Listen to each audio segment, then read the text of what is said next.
Hello, friend. Today I have again taken one topic from ancient India.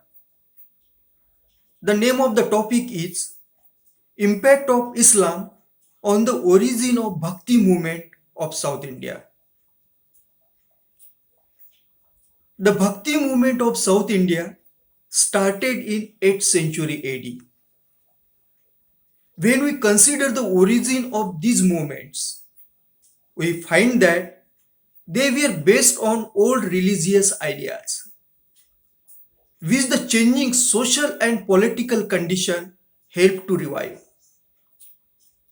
In explaining why this revival took place in South India at this particular time was partly due to some foreign cultural influence. Some historians think this foreign influence was of Nestorian Christianity, which had prevailed in South India for a long time.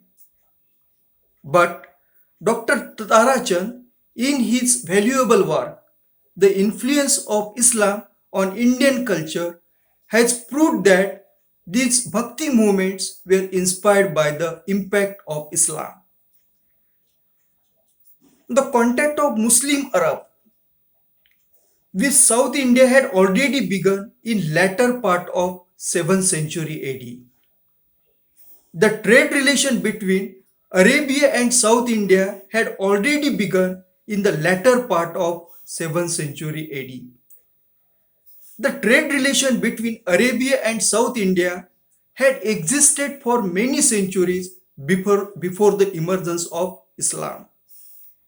But in 7th century, that is 637 AD, when Islam infused Arab with a new spirit of adventure and enterprise, their foreign trade increased by leaps and bounds.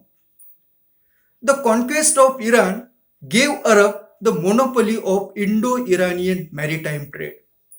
Soon, they had settled in Sri Lanka and coast of Malabar. Since they had come as a peaceful trader, they were welcomed by Hindu Rajas and their subjects, and were given full freedom not only to profess and practice their religion, but also to preach and propagate it. No wonder that their zeal rekindled in the minds of their Hindu neighbors the dormant divine force and caused a stir in the religious life. To conclude, here we can observe the confluence of two cultures, that is Hindu culture and Islam culture, in early phase at a spiritual level. Thank you for watching my video.